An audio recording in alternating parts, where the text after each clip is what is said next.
When the time comes for you to ask questions for your Q&A, you're going to be cool, right? You're going to be chill, and you're going to line up behind Sammy, and then we'll kind of get through questions as quick as we can. There's a lot of y'all in here, so if the line ends up being massive, we'll do what we can and just have fun.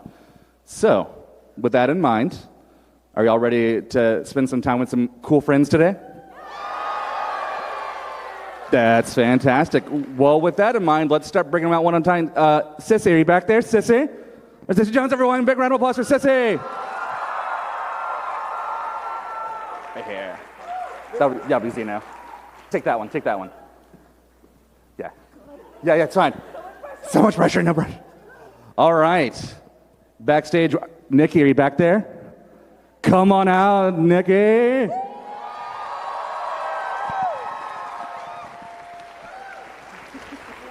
Yeah.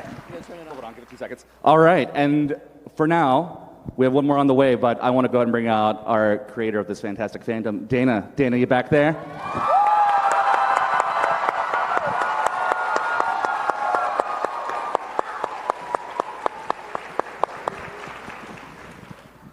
Good morning. Can we get a look at all this cosplay? Let's do If the you are thing. in costume, stand up. We know the drill. Yes! I see Jack Skellington back there. I was not That expecting counts, we'll that. take it. I see Bellows with green All of eyes. this. That's terrifying. Amazing. Yeah. A lot of good Palsmans here. A lot of good, the massive Hootie right there. On the Hootie on his Beautiful. stick. My That's all. boy! Beautiful. You guys He's look so amazing. We got Papa Man. Titan over there. Good times. Awesome. You guys are fantastic. And thank y'all for being here for MomoCon. We worked our little one-on-one panel last year. You and I just chilled for an hour. How have you Yes. been since then? Spooky. you Spooky? That's the right yeah. answer. Keeping it spooky. Yeah. You've got a brand uphold, and I commend you for that. So, this is your first time at Momo, right? It is. How has this been? Yeah, a round of applause for Momo. Yeah. It's wild. When I was a teenager, I always wanted to go to MomoCon. My very first convention was Connecticon up in Connecticut. And I always heard about MomoCon. I'm like, oh, it's huge. Oh, it's like everyone has the best cosplays there. And I was like, oh, someday I'll go in a cosplay. And although that didn't happen, I actually got to come and be on a stage. And so that's kind of a neat full circle thing. Yeah. Yeah. If you were to cosplay, then, any fandom of your choice, what would your cosplay be? On the spot. You weren't ready for this. I love this. She's like, I'm not prepared today. I'm like, don't worry, I'm not either. Surprise, I am. No, because my answer is like really basic. There's no shame here. I'm a Trekkie. And? Right? I was just watching Discovery last night. I'm with you. I'm about to go on my third rewatch of DS9. It's the best. In 2 years. Wait, third rewatch. So that's your comfort food for the brain. Is Oh Deep my Space God, Nine. it's my comfort food. It's like my actual nourishment because Yeah. it's a beautiful series. Yeah. Even though, are you one of those people that's like, all right, the first part's fine, but when you get to Dominion Wars, when it takes off, or do you just love it all? I even love the bad episodes. I don't give a That's crap. right. It's all good. That's fantastic. So, Sissy, welcome back. We did anyone of us at the Baldur's Gate Hello. panel yesterday? Some hands. Awesome. We talked a lot about brains yesterday, but we get to kind of expand things today. How has your experience been so far this weekend? I mean, it's MomoCon. Right? It's been amazing. Everybody that's here has been so kind, and I'm here with some of my favorite people, and I'm talking about a show that I will always love. So, yes? Yes. Yes. Yes. That's great. That's our panel. Thanks. I got to everyone. flay some minds at the Yeah. PG3 panel. It was amazing. Yeah. It's a lot of fun. We typically have a lot of just different fandoms here in general. And we already kind of talked about like Star Trek and things like that. All of my panels, if you've ever done so with me, I always typically ask, even if we've already had the conversation, some of you might not have heard it, I want to know about the fandoms that you're into. What could be a comfort piece of fandom or whatever. So we were talking about Deep Space Nine and Star Trek. Nikki, what is kind of your go-to comfort fandom? Sailor Moon. Sailor Moon? Yeah. Josh there knows what's up. Nobody likes that show, apparently. Yeah, never heard of It's it. only been going Sailor for what? 37 seasons. Star Wars. Star Wars is fine. Wait, who's Star your Wars? favorite Sailor Scout? Yes. Luna. I'm a big Luna fan. Yeah. I don't Awesome. know. I'm a Sailor Mars. All right, legit. Yeah, all right, some representation of there, but awesome. All right, so since we kind of talked a little bit yesterday, what's some of your comfort fandoms? We were talking about sci-fi things yesterday. I love a lot of sci-fi, but here's the problem: is like one of my favorite comfort shows has been ruined by antics from some of the people who were in it. That sucks. I used to love Parks and Rec, like that was like my go-to, like, Yeah. and now it's like, oh, he's Garfield too? God. Stop. Yeah. So I want to pause real quick. I think we've got a creeper on the stage that's not supposed to be here. What are you doing? Can we get some, what's going on? What's going on? Oh, it's just Zeno, everyone. Zeno's here. Round of applause for Zeno. He's a bad but sad boy. Look at that guy. Hello, everyone. God, sneaking up in our house, this house of owls, as it were, my friend. Welcome to MomoCon back. Woo! Now, my first MomoCon years ago was Winterfest. I know you were here for Winterfest as well, right? was, yeah, was that your yeah. first year? Was Winterfest your first one? That was Yeah. my first MomoCon, yeah. Yeah, and so now that you're back, were you here last year too, or no? No, not so last this is your year. first time back since Winterfest. Yeah. How is this? Because that was kind of like us getting back on our feet after the lockdown year. Right. How does this feel comparatively to that? Yeah, like exactly what everybody said. Everybody was like, oh, you see that floor down there? Yeah, imagine it as a sea of people. That's Yeah. regular MomoCon. And I was Yeah. like, sure. And I was like, no, yeah. Yeah. It's crazy. It's huge. It's like a labyrinth. It's Yeah. the back rooms down Especially there. this year. Huh? Yeah, especially this year. Yeah, We're yeah. making sure you all get your steps in, apparently. So we're talking about fandoms and things that we love. Comfort food, obviously, we're Owl House fans, but also I'm trying to find out which each of us are into. So we're talking about Star Trek, we're talking about Parks and Rec, we're talking about little Sailor Moon action over here. What is your go-to comfort fandom if you were just hanging out being a geek? I know you are a geek, but if you were just hanging out being a geek. Kingdom Hearts is mine. Hell yeah. Yes. Dana and I talked extensively about this recently. I was like, I love Kingdom Hearts. Were you one of those that was like keeping up with the games as they were coming out? Because they got so confusing, so many different platforms. I had to basically wait for the collections to come out to really, like I did 1 and 2, and then it's like, I don't fucking know what's going on. You know, Yeah. I was the person who like bought the system that the new game was gonna. So you were a if I fan for heard it. the game was gonna have a 3DS, I had to have a 3DS by the time Nice. the game came out. Nice. Or like I was like, I don't care Yeah, what yeah, it yeah. is. I'll figure it out. Yeah. So. Do you pick favorites? Do you have a favorite in that franchise? Sora, of Sora. course. All right. Yeah, that's my boy. So that's solid. Cool. I love learning what we love because that kind of connects us all together and the things that we share and enjoy. And there's something just fun about storytelling in general. Like we're all in our various facets of this trade because we love storytelling. And is there something about specific elements of storytelling that kind of connects you as a creator, but also as a consumer? Like, what are the things about storytelling that bring you to it on both sides? Besides making people cry. Legit. Well, personally, as like a kid who had a lot of trouble communicating with other children and making friends, for the longest time, and even to this day, like storytelling is my way of communication. It's my entry point to talking to people. It's my like if there's something complicated that I'm feeling and I don't quite know how to talk about it with another adult or human, storytelling allows me that capacity to be like, hey, read this script. It's like, that was so sad. I'm like, yeah, so can I talk to you? Just when I didn't think I could love you more. Like, that's so sweet. No, it makes me feel even more awkward. But to me, it's like a very important part of not only just like sharing a cool new world or having the chance to create your take on a genre, which is like fun and cool, but it's just like a very human part of communication. It's a very special way to like connect with other humans on Earth, especially if you feel a little alien. You keep using the word human a lot. Yeah, I got no secrets. Yeah, just saying. Yeah, She's you're trying to- definitely a human. Yes. saying, yeah. Why? That's what a human says. It's a good mask you got on right Yeah, now. yeah, It's very authentic. So there's the reveal. Yeah. Those meddling kids. But so it's a form of art that definitely has a hold on my heart that I will never give up. Awesome. Anyone else want to jump into the storytelling conversation? Fair game. I just think exactly that. It's such a intricate and beautiful way to connect with people. Like if you like the same stories, if you like Kingdom Hearts as much as Xeno, like that's an immediate connection. If you like Star Trek as much as Dana, like you immediately have something to talk about. If you hate that Chris Pratt is Garfield, you and I have a lot in common. You're in the right house. Yeah, we're talking about like connecting with media, but something I think that's also important is making sure that on a more personal level, like we're connecting with ourselves. And we have storytelling for escapism, for discovery, for growing. But I want to know, across the board for all of you, what's a comfort of yours that reconnects you to your calm? Or maybe how do you disconnect from the world in order to reconnect with yourself? That's whatever I'm working on at the moment. The So for 6 years, that was Owl House. Now it's ... TBD, NDA.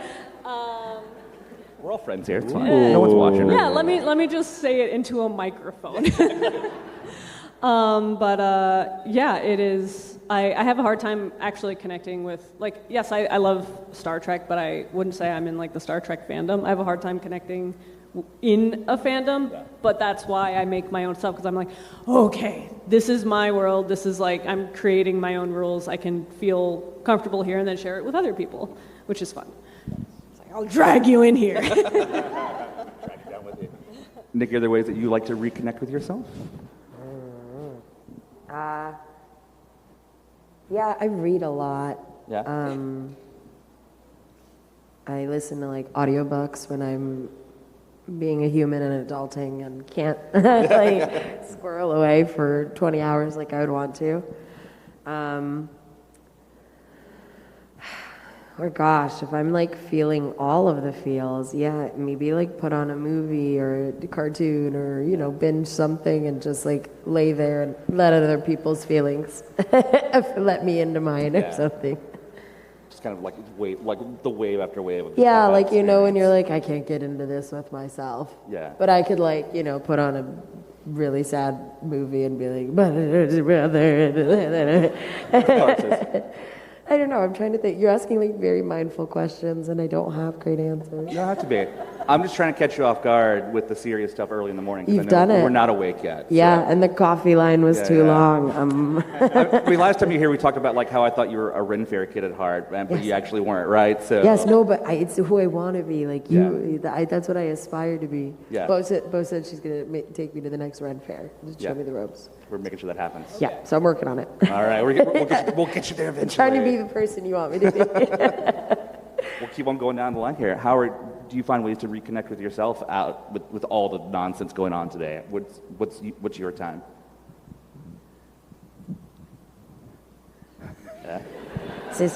It's the ongoing struggle, right? Yeah, It's the ongoing thing. I don't know. For me, it's connecting with my friends. It's calling Nikki and going for a hike. It's Yeah, we go on meeting up hikes. for We go on lunch. hikes. It's Those are very good. Yeah. having coffee. It's Sushi. you know, trying not to pull my hair out and light things on fire on a regular basis, and just That's very relatable, so yeah, it's work in progress. as we always are. So what about you? Obviously, video games, but like, what do you do for like your soul? How do you enrich that? Sometimes I like to explore. I don't know. I just find a fixation, and I like sort of dive into that. Like right now, I go to like video game stores, and I go look at like video games I used to play as a kid.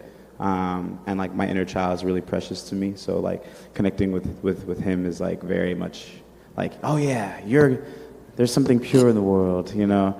And you know, that kid is just a kid who like played video games all day and believed in the good and everything. And so whenever I connect with him, I'm like a little bit of a glimmer of hope, you know. And he's like, what I do this for, and like he would think everything I'm doing is so cool right now. So I can't like necessarily be too hard on myself because he would think the world of me.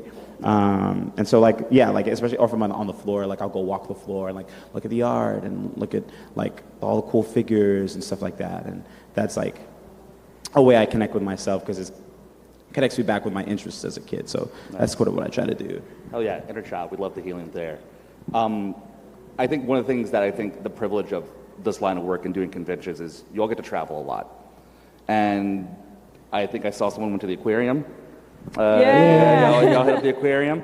Georgia Aquarium is awesome. If you're in town and you don't live here, definitely check it out. But with the benefits of traveling for this kind of work and talking about like you go to video game stores and things like that, when you're out at a convention, obviously it's work, you don't have a whole lot of time for yourself.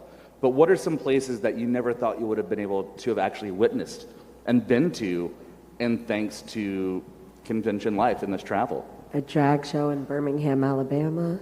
That was not what I anticipated. It's the best drag show I've ever been to. Dude. Hell yeah. Yeah, and I live in LA. So.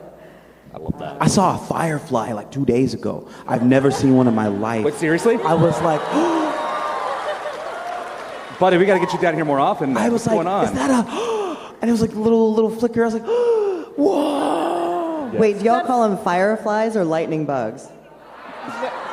Wait, those are Fireflies. Yeah. There was a whole split there. lightning. This is bug. like sharks and Oh, jets. I Also call them different. lightning elements. bugs. What do you call Also, that was such a Hunter moment, just like, Right, yeah. Absolutely. Right? Like, I'm sure he would have the same reaction. What is that? How do they do that? Yeah, it was so cool. And it's like little stuff like that where I'm like, wow, we don't have these back home. Yeah. You know? Is there any places that you've been able to witness through all of your years of doing this kind of stuff? I have gotten to spend some time in London, and I love it. And about 2 hours west of London, there's this beautiful place called Avebury, and it's one of the oldest henge in the world. So there's Stonehenge, it's real small, and everyone goes, and it's $1 million, and yay. But Avebury it's like a little town inside of a giant ring of stones. And then there's 3 miles of stones that lead to like an old burial site, and it's so magical. And like every time I get a chance to go back there, it's my favorite. It's my favorite place. I love adventuring and stuff like that. So you did the aquarium. Is there specific things that you must go to when you're in a town, or is it all work for you? it's kind of work for me. Legit. That's totally But fair. I legitimately love my work, and it's why I do it. If I didn't want to do it, I just wouldn't do it. Yeah. But I had to go to the aquarium. I had to see a hammerhead shark. I have a hammerhead shark tattoo. Yeah. And this show has allowed me to travel to a lot of cool places. I wish I got to travel more. Of course, quarantine didn't allow that to happen for a while, so I'm catching up. But I would like to travel outside the country someday for Owl House. Yeah. That'd be neat. But like, this is my first time in Georgia. This is probably the best convention I've been to. It's so good. The people have been so overwhelmingly lovely and awesome, and I love getting lost in a labyrinth of back rooms and liminal spaces. back rooms. No, like legit. Liminals, it's all there. No, that's all here. truthful. I was passing a hallway by myself, and I looked down a hallway, and I was like, if I go down that hallway, I'm going missing. Like, there's no... Oh yeah. There's no coming back. Yeah. No. I will He end was up in leading the us, boiling and I house. was I'm going... I saw them doubt themselves, and I was like, "Oh, if you don't know, we're just gonna be trapped back here forever." I guess I live here now. Yeah, forward my mail. It's like kind of soothing. You're just like Yeah. lost in the middle of a carpeted hallway, and you're like, So what I'm hearing is I'm on a panel with a bunch of neurodivergent folk then, right? That's just... Tell me you're one of us without saying it, right? It's like, oh, silence is comfortable. Let's do this. Conventions have been cool in a lot of ways, and because it gives you a chance to connect with the audience. And like, we're here for a specific fandom, but all of you have other bodies of work too. What was it like when you first saw maybe a character you voiced or a character you created, like fan art? This thing that you created and put in the world that now started being in the hands of others. What was your first experience when you're like, oh, wow, people are doing their own fan art for my work or my characters? people started drawing fan art as soon as the very first poster dropped in 2019, a year before the first episode premiered. And the first thing we did, everyone on the crew immediately went on the computers and we were just like, print, print, print. And we printed everything we could find. And for like 3 years before, quarantine, we had to take everything down. Our walls at the studio were plastered with every single kind of fan art we could find. Just like, so every day we walked in, we were just like, oh, people already know the show. Oh, we're doing it for them. Good for them. What was your experience the first time you ran into fan art? I saved them and sent them to my mom. The new clippings. I love this. I literally even yours, like when you would, I'd be like, this is Luce in a different outfit. She doesn't really wear it, but it's very cute. Like, I have them still like in my photo reel. So yeah, you're just kind of like really proud and like excited, and you're like, do more. I want to see it. Like, Give me them. yeah. That's fun. When was the first time you encountered that? Because It still blows my mind. And like, listen, human over AI every time. Like, Facts. Of course, obviously. people sending me like AI generated images of Lilith, and I'm like, Oh yeah. kindly go away. I have Yeah, some yeah. notes. No, we don't like that. Also, give be me careful. that real stuff. I don't want the AI to hear you. I'm actually a robot. But no, like seeing the cosplay, seeing how much work and effort you all have put into this, like every time it takes my breath away. You guys are amazing. So amazing. The speed. Yeah. Zena, do you remember the first time someone had fan art for one of your characters? What was that like for you? It was so crazy. It was a character I never thought would get fan art. My first ever role was Alan Albright in Ben 10 Alien Force a billion years ago. And I remember saving it to my phone because I thought it was really cool. I thought it was the only time I'd ever get fan art. And then, and then Hunter dropped in less than 24 hours. Someone made a whole cosplay. Yeah. I was like, he's not. You haven't even seen his face yet. How do you It know? doesn't matter. Yeah, it does not matter. I was like, whoa, it's so crazy. So yeah, it's super cool to know people connect with them so much that they like spend dedicated time to like draw their rendition and want to be the character. I think it's like super cool. It's if I can also, I'm so sorry. I've met some of you cosplaying as others, and then seeing you come to the table as something else. I'm so sorry if I don't recognize you at first, but you're actually a different person. People be like, don't you recognize me? I was like, your whole face was covered. Like, no. And please, that's not personal. I was going to say, you guys have kind of made me a snob. Oh, yeah. I'm a snob anyway, I'll be honest. I wanna I'm say not it. proud of it. I just like nice things. And now people like, with their cosplay, will come up and I'll be like, I've seen better. I've been to MomoCon. Like, I get like a little entitled, honestly, too. Like whenever Luce would get a new outfit, I'd be like, where is it, people? Where's it at? Like you down there, the Titan Luces, as soon as it came out, and I was like, I can't wait. It's gonna be so much work. And honestly, yeah, you guys never ever failed to blow my mind. And we literally, you need to know. Sorry, I have like con plague. I'm trying to not get them sick. But I just need to breathe for a second.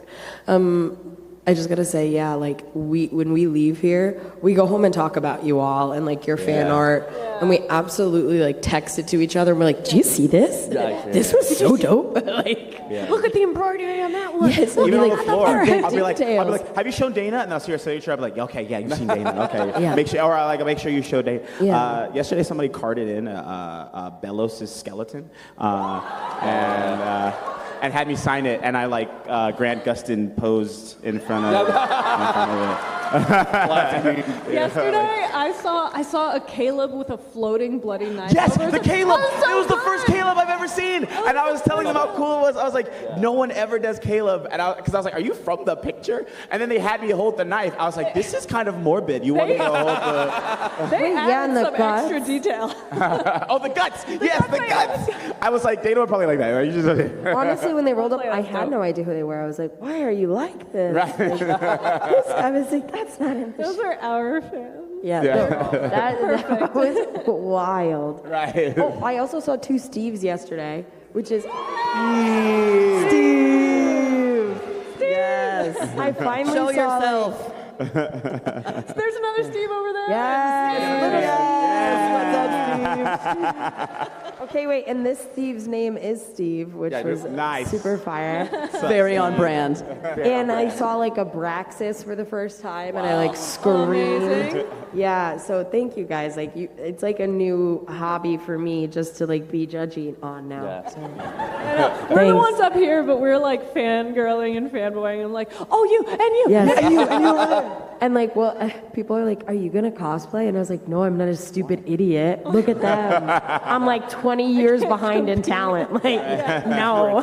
Like, And these people work so fast. If I might, real quick. Hey, Sammy, where are you at? Can you turn your microphone real quick? Sammy told me the story right before this panel that I think you all are going to be hilarious. Sammy, can you tell your friend's story real fast about how quickly they turned that costume around? Actually, I think she should tell it. Is she here right now? Yeah, there we are right here. What's up? It's the collector. Yes. speaking of embroidery that we talk about, come here, come on up. When you came as Willow yesterday, I was like, I know I've seen your face. Oh yeah, when they showed up as the collector, and So- I was like, Yeah. "You're Willow already!" Like I went home like dreaming about it. I couldn't believe Yeah. that they had another cosplay. Look at how cute this is. Where What's up? So, Aw. I'm so sorry. But now, guys, normally, you we, can't obviously, see the this is not typical for details. most panels, but like the story that I Floor heard is yours. earlier blows my mind. Yay! And then like explain, because you told me all these crazy facts. Yeah, and there's a like, lot stuff of in like here. little tiny details in this. So the day that the episode that the collector's final form dropped, I could not sleep. So I made the costume in 6 hours so I could wear it to MomoCon. What? Here at MomoCon, too. Yeah, You were yeah. here, went and watched it, and then the next day showed up with the outfit. Wow. Yeah. Dedication. Yeah, and you showed up, and I was like, How incredible. Yeah. I don't even think I could draw the collector. Yeah, it was like Mystery Shack was like, you gotta come over here, and then like it went viral, and I was like, oh, and my name's not on any of it, but it's okay. It was like, so when I remade it, I custom designed all the embroidery for it. So this one took 60 hours. 60 hours. Right? Yeah, So, Nikki, it's- when are you going to do this cosplay again?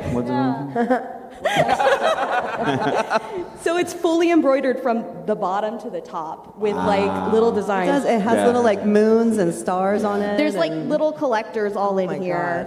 "There's like Can't compete tiny with that. collectors." Can't compete. The collar has like the Titans from the title card on it. I don't know how y'all do this. Your attention to detail, like you guys created. I don't These think I fans showed pull it you. together, so. I couldn't put it on the bag that I made you. I couldn't put the little Titans on there, but there's I think you Titans spent right there. more time on this costume Yeah. than I spent My working embroidery the whole machine of the started. whole show. That's legit. Yeah, it's already at the shop. See And why then- you guys make me snobby? Like, don't show up in a onesie. That's what I can do. Right? You know, like I put on my otter that someone else made. I put on my otter I mean, onesie I'll make and I'm you like, something. Like, I'll make you something, girl. So we'll talk after the panel. So, talk after the round of applause. It's the only Amazing thing you'll collection. ever see me in again. Yeah. I wear it every day. I know. I can't Okay, have no, nice like, things. for sure, I no, would no, make no, you no, no. some. I'll like No. spill mustard Let's- on it. let's talk. I'm not It's worthy. okay. But yeah, like, it's just like a lot of, like, the little things are Titans, like interlocking Titans, and then there's, like, the sign of the Huntsman and then everything. So it's like, it's just a lot of little details, but it's because, like, you created such a wonderful world that everything lives in. Like, how can you not go the farthest that you possibly can to make these costumes? You did such an amazing job. That's very Thank you. Thank Cool. you. So your next show better be fucking amazing. Nail it. No pressure. We'll be watching. So with this, I will start converting to audience questions. I'm going to ask them one more question. If you'll go ahead and start Thank you lining so up there much. in the middle. Wait. Another round of Before applause. we do questions, please, we always say at all of our panels, even when Dana's not with us, please no headcanon. The show ended exactly as it was meant to. And any headcanons that you have that make you happy, please keep them. Disagree. No ships, and don't ask me if I want Hunter and Luz to get together because I can tell you right Yes, now. please. God, no. It's unholy. Yes. And I don't support it. So don't ask me to forgive you. Agreed. Okay. So real quick before we Thank go you. check out our questions. We all know. So I'm a 42-year-old man, and You're discovered, I'm a what? 42-year-old cis man, and like I discovered my queer identity only in the last few years of life because that's how our society and culture has been. And so to see what the show has done has made me, and I think we talked about this a little bit last year too, so I'm repeating myself, thank you for indulging. But it's like, I'm so excited for younger generations that have shows like yours and y'all's, that have this representation at a much younger age. And then I'm so excited to see how all of y'all get to be supported and represented in media that I didn't have as a kid growing up or as a teenager. And so thank you, and thank you, and thank you, and thank you for being a part of this and giving Thank our her. people a chance at a better life. Yeah. It's all thank you Dana. for that. I take zero credit. It's all Dana. So with that love, are you ready to start talking to everyone else in line? Y'all ready? Yeah. Let's do this. First question. This is like my favorite thing to do. What was that? Just It's a my heads up favorite, for the everyone Q&A. behind me in line. I will be screening questions, so when I say, hey, what's your question, you tell me. Don't make it weird. Thank you. Yeah. Don't make it weird, don't worry. But I get the first question because you didn't ask this. So, Hoot Hut's official, unofficial Q&A and rat eating soiree. That was me. Okay. Can I? So I wanted Delicately.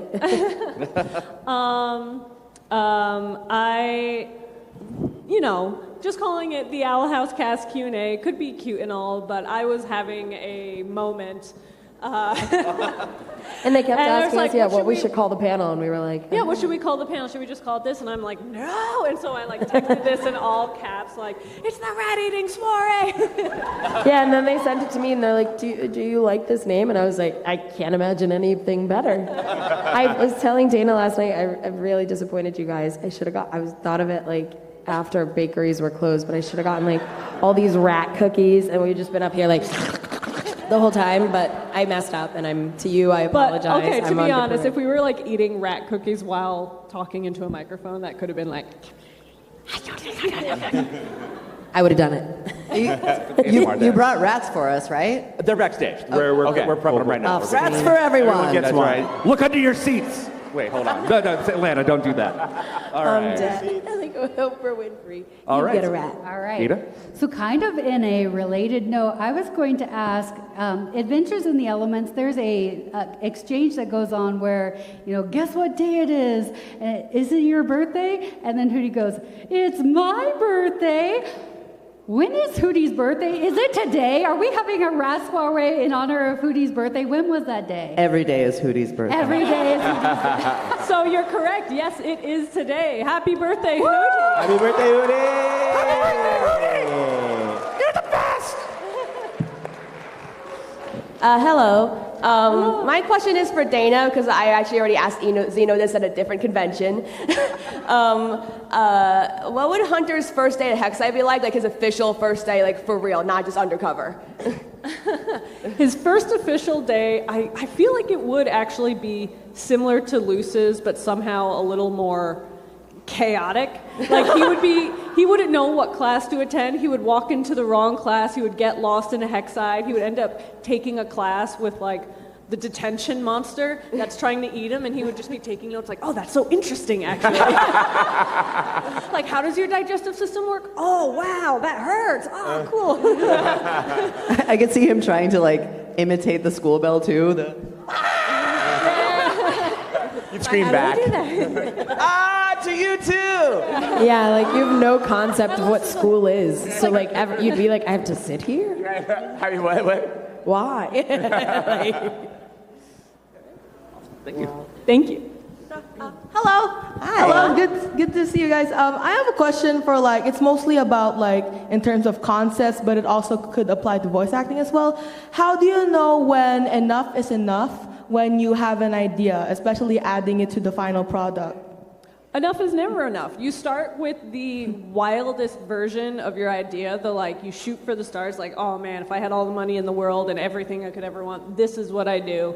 And then you kind of start working retroactively. You see well, am I doing this by myself? What can I do by myself? And then you okay, well, I can at least do that part of this thing. Oh, am I working with a friend or a couple friends? This is our skill set. We can do these couple of things. But never limit your vision or limit your compromise before you even know what you're working with. Always strive to do the thing you want to do, and then you can start being well, here's what we can do for now, and then maybe we can expand on it later. Oh, okay. Yeah. Same for voiceover. Like you can always pull back. It's harder for people to get more. It's easier for them to say, "Cool, can you do that but less?" Yeah. Thank you. Thank you. Hi. So quite a while ago, Dana, you posted the beta designs for I think Luz, Amity, and Willow on your Tumblr. So I was wondering, what are the main differences with the story you wanted to tell with those characters versus what the final product ended up being? Well, Luce was originally more skeptical of the Boiling Isles, but as we were developing the story and figuring out the arc with Bellows and their main differences, it made more sense for Luce to be a fan of a world like that, and especially because the biggest choice she makes in the very first episode is that, she's not trapped here. She chooses to stay here, and what kind of person chooses to stay in such a hellish island like that? And it would be someone like Luce, someone who loves fantasy stuff, someone who has a very open mind to new things. And that original version was much more like, what am I doing here? What is this place? I don't trust any of you. And that just didn't fit with the larger story we were going to tell. It wouldn't have made her as good of a foil to Ida either, or Exactly. Hunter. If she was skeptical, then it wouldn't be balanced. Yeah, and for context, that version of the character, that Beta Luce, as everyone has coined that name for her now, that Luce only existed for a couple weeks, maybe a month at most, before we made the decision of that's actually not the correct direction. Here's the new, improved, and final version of her that we all know and love today. Her final form. Final form. Actually, I guess it's not really the final form. Literally her final form. Thank Second. you. Well, one of the final. Hello. Howdy. Hang You can raise it. You can raise it up. Squat. You must squat. There we go. Or squat. Get in your leg work. So, in Gravity Falls, there's the episode with Submarine where there's a flyer that says not S&P approved because there was a whole struggle with that with S&P.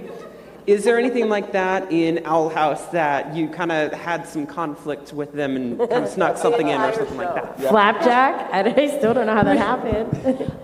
In the episode "O Titan, Where Art Thou?", when Luce and Ida are flying to the Emperor's Coven station to get, what are they getting? Toenails. They're getting toenails, a box of toenails, and Francois. Luce says something along, Ida's like, are you sure on your last day before we fight Bellows that you don't want to do a beach episode? And Luce says maybe if we had time for 20 more episodes, but we don't. That was my moment. That was my moment to be spicy. Thank you.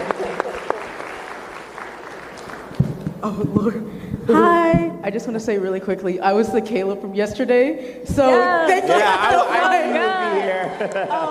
This question is for Dana, but if anyone up there also wants to answer. So I absolutely love the Widobanes. I kind of relate to them. I don't want to kill my little sister. I'm just going to say that.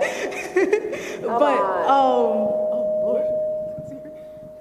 I wanted to ask, who would you cast for Caleb if he had any voice lines, and what do you think he'd sound like? Oh, that's interesting. Who? Tom. Tom Kenny? I legitimately... I would... Well, now I can't get that out of my head. Me too. I'm that might have nailed it. That. I watched Rise so to much the Boiling of that. Isles. I'm ready. No wonder he keeps dying. Maybe an opportunity. Steve Bloom did do a little work for us. It would be nice to work with him again. Yuri. Nashir Dalal, who did Adrian the Allude. There's so many amazing voice actors who I got to work with a little bit and I would love to work with again, or who I never got the chance to work with and would love the chance.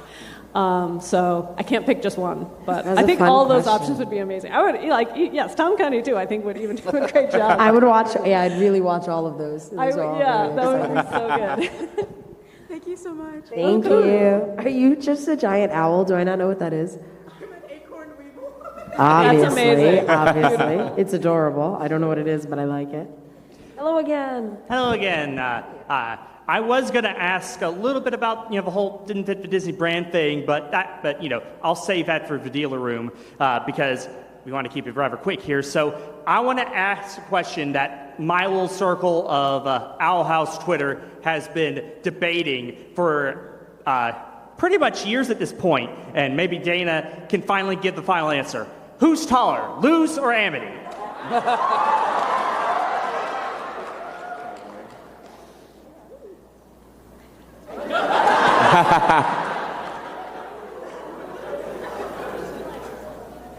Technically loose because Amity wears little heels.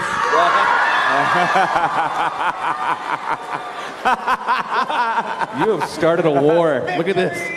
But also puberty, right? That's when they're 14. That's when they're 14. What was it Thank again? you for the question. What was it again? I just What was started the a answer? war. You're not What safe have now. you Be careful. I can't go back to my hotel. I can see the tweets now. Dana Terrace is wrong. She doesn't know what she's talking about. Look at this. Look at this frame in episode 16.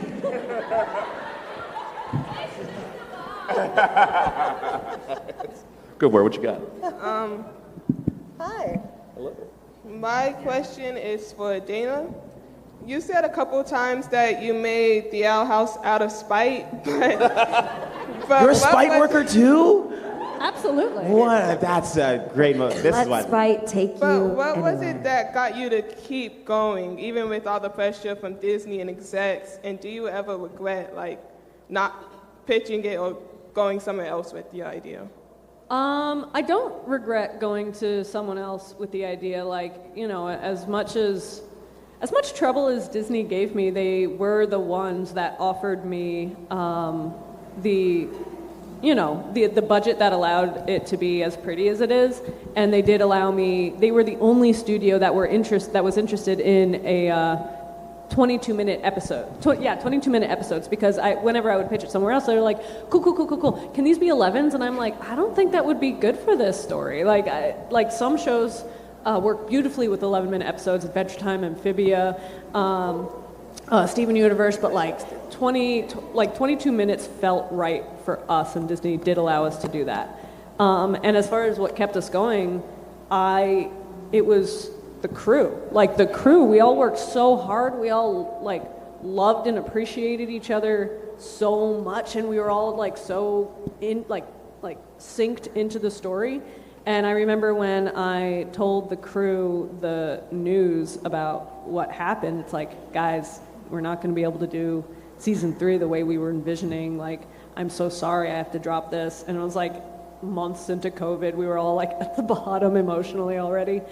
I think it really energized us to yes, we're going to continue out of spite, but we were also continuing out of love for each other, love for the show, love for the fans, because we wanted to do right by you guys as well. And so I think that's why the show ended the way it did, with everyone turning to the camera and saying bye, because that was us thanking you and saying goodbye to the audience for sticking with us this whole time. So started out of spite, finished with love. Yeah. Oh, also, me and my friends use bye every time we say goodbye to each other now. Well, thank you. Bye. Hello. Hello. During Luz's time at Hexside, which student do you think Bump would have taken to the If What, and do you think they would have gotten a blue ribbon? I didn't hear you. One more time. During Lucy's time at Hexside, which student what? Which student would Bump take to the If What, and would they get a blue ribbon? Out of the modern Hexside Yes. students? Oh,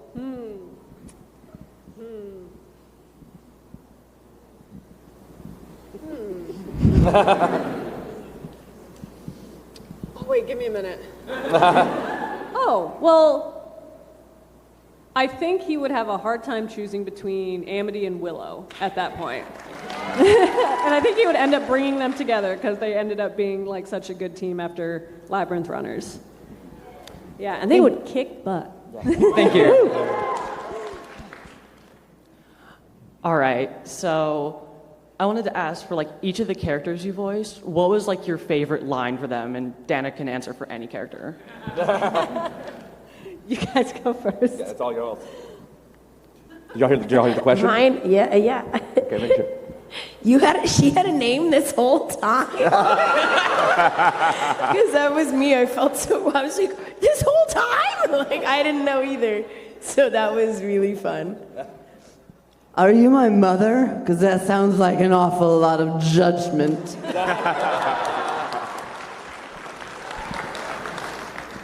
Well, maybe I'm an idiot.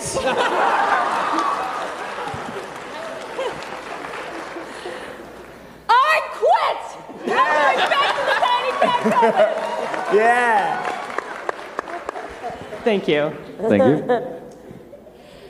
Hi, this is a question I found on Reddit a while back, and I knew I had to ask Dana. So, when Hootie stretches, does he stretch from the front, from the back, or does his whole body just stretch evenly at the same time? Yes. Yes.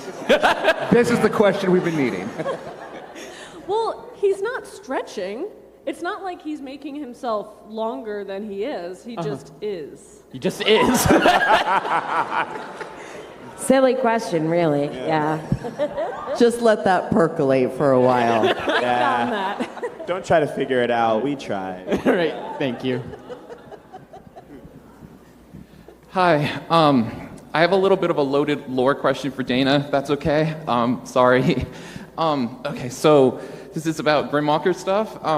So in Eclipse Lake, when we see the Grimwalker recipe, there's like a picture of the Grimwalker, and it's like a baby, and then all of the Hollow Mind imagery, you have like the hand coming out of the ground. It seems to be like a teen or an adult, and then in For the Future, Bellows tries to possess that Grimwalker, and it falls apart, and it seems to be an adult. So my question is, can the creator of the Grimwalker, in this case Bellows, pick the age that the Grimwalker emerges from the ground at? And if so, what age did Hunter emerge at? Yeah. I'm sorry. No. Yes, and he had to experiment to find that out, which is why. Yes. So many skulls. I mean, look at the backgrounds of the show. I don't think we hid that he was a horrible monster that experimented on very human-like bodies and bodies. Hunter was very young. Yeah, he was probably like a toddler because he realized it's easier to raise them and get them to start thinking like me early than trying to start over with an adult who that already has its own mind. And that's why he's a horrible monster. Horrible monster.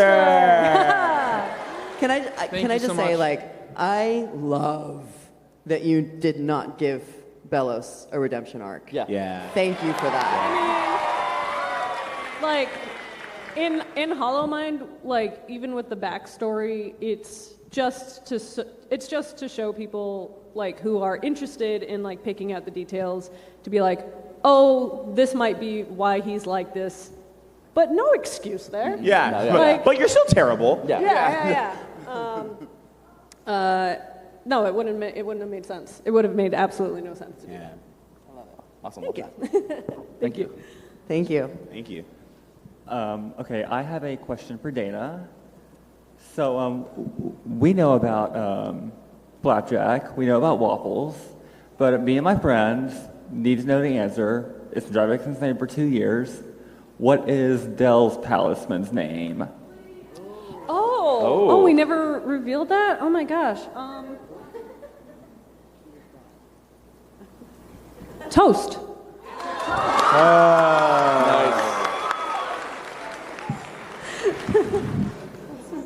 I love that. My question's for Dana. It took me forever to decide what question to ask you because I have so many. But non-specific to the Owl House, out of everything, every project you've ever created, like personal or published, what is your favorite or like most out there, most obscure source of inspiration for anything? I can't reveal that just yet. But like I will say like up until I don't know, a couple months ago, Owl House was that project because there are a lot of obscure. Because like the Owl House really like heightened my appreciation for Hieronymus Bosch as an artist. Thank you. Oh my God, that makes me so happy. Yeah, like we pulled inspiration so from juicy and fascinating. Hieronymus Bosch, this author called China Mieville, who does Iron Council, Perdido Street Station. He's amazing. Our art director is also well-versed in art history, and we pulled a lot of inspiration from 18th century Dutch painters for our architecture and our backgrounds. And everyone on our crew was just such art nerds. In the future, I would love to do like a master post of like all the inspirations we took for our style. So like, I'm so happy to hear that you you started looking at Hieronymus Bosch paintings. I love art history. It's my brand. Yes, awesome. That makes me so cool. happy. Thank you. Thank you. Hi, so this is probably one you've been asked elsewhere before, but I wanted to ask, because of executive meddling, we all know, season 3 ended up being abbreviated. So I wanted to ask what episodes we might have gotten in season 3 if that hadn't happened. Beach. Beach episode. We had a writer on the show, shout out Zach Marcus, who was constantly pushing us to do a baseball episode, even though we already had 2 sport episodes. So maybe he would have finally like tricked me into doing that. But I would have loved to do another flashback episode of Kid Ida and Kid Rain because it would have been fun. Because I just think there's so much history and fun between them. That would have been like my guilty episode, just for me. All right, thank you so much. Thank you. I kind of have another lore question regarding just the Golden Guard in general. Did Darius ever see the previous Golden Guard's face and ever make the connection between him and Hunter? Or find it weird that he looked just like him? He did see the previous Golden Guard's face, but who's to say he looked exactly like Hunter? Oh. That's all I'll say. I mean, they would have had similarities or something. Remember what Bello said. He said that for a reason. All right, thank you. Hi. I was wondering, for the episode in Yesterday's Lie, the one where Luz goes to another world and meets V and then tries... Basically, the point is that when you mentioned Monster Slayer Academia, is it because of Hunter's role with Hawk's voice dub along with Genya Shazigawa, almost? No, it wasn't. No. It was actually just because we had some crew members who were fans of My Hero, and it's just like we love throwing like random little anime love in there. That's cool. Yeah. I mean, we got Sailor Moon references in there, obviously. Soul Eater, Little Witch Academia, Night in the Woods, that indie game. Yes, so good. So yeah, there are lots of little references, and it's just because we're fans and nerds ourselves. Thank you. And just a heads up, technically we're at time, but we started a little late, so I'm going to push it just a few more questions for the next couple of minutes. So we'll try to get through 2 or 3 if we can. So let's see what we got. Yeah, I just wanted to make one quick point that I also agree that Chris Pratt has been in too many roles. So Chris Pratt as Garfield is just like, why? It's literally just Chris Pratt as a cat. But the question I wanted to say was, well, I've grown up as both a weird kid and a queer kid, so seeing that representation in the show was just like amazing, especially with the character of Luz. So I was wondering, did the character of Luz and like her personality and how she was come first, or was it the Boiling Isles and that amazing world that you created that came first, and Luz was just like inputted into it? Well, they kind of came at the same time. Like I said, like even with Luz's original personality of being more skeptical, like I already was imagining that character in this demonic world made of like bones and guts and bloody grass. That's why it's red. It's like, oh, it's made of guts. Anyway.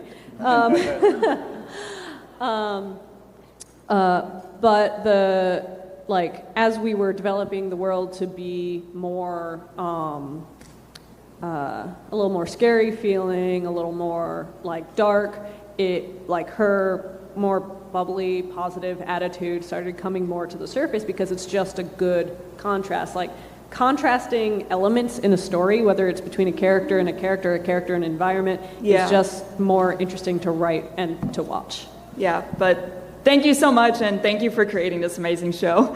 Thank you for coming. Thank you so much. Oh, hi, you guys. My name's Keith. I have a question for Dana specifically. How were you able to surround yourself with the right people that further motivated you to actually make projects like the Owl House a success? Oh yeah, it is a great question. I'm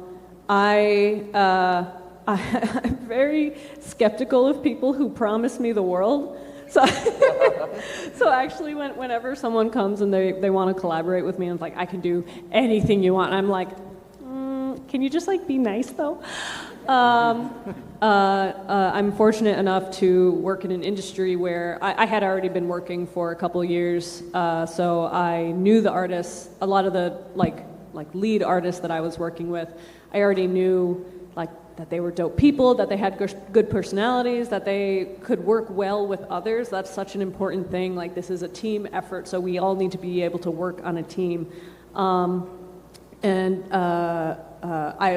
before I would hire anyone or agree to collaborate with anyone, I think it's important to meet people in person and like actually get a vibe. Like, can we talk? Can we communicate? You know, we don't have to be best friends, but we have to be able to share a common goal, communicate well, and be interested in making similar things. And so when we do get bad news, or when we are put in a corner, we know how to work well together to problem solve and find solutions. Thank you so much. It's a pleasure to meet you guys so much. Great to meet you. meet Thank you you so too. much. And just for the sake of time, this has to be our last question, so I apologize to all of you in line. Thank you. It's our last question. We will be at our tables after this, though. Absolutely. Hi, I just want to say thank y'all for making a damn good show. Y'all deserve all the accolades y'all got. And my question is, what do you think the music taste of each member of the Hex Squad would be?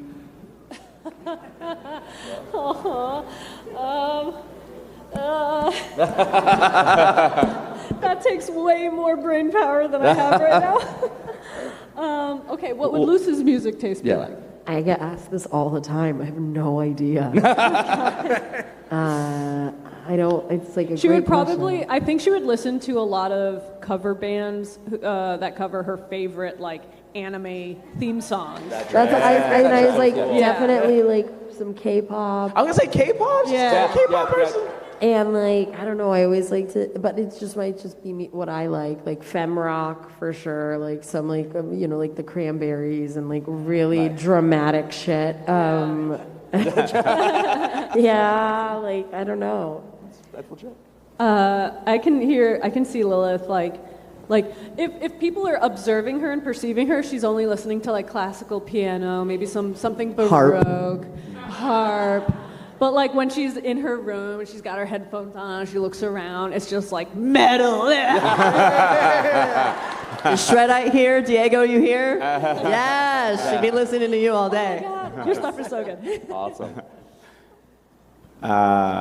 He'd probably be like, have you heard of this band called Linkin Park? Yes! Oh my God, they're amazing. They're so good. They're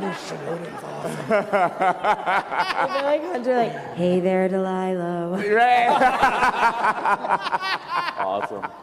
Yeah, cool. very like. Awesome. Well, thank you for the question, and thank you You're all welcome. for the Thank you, question. everybody. Thank you. Round of applause for everyone who got here and asked Such great questions. questions. Thank you all so much as an audience. Yeah. And as we get going, was there something that you were wanting to say? You good? Well, as we always like to end our panels, 3, 2, 1, bye! Thank you all so much. Take care. On stage selfie on the way out.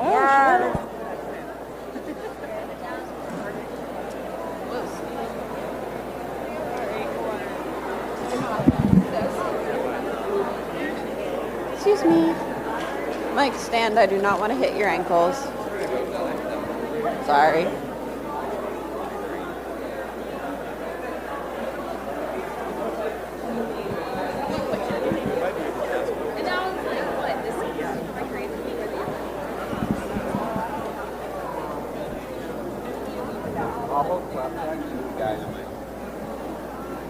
Crispy, do you want me to take that?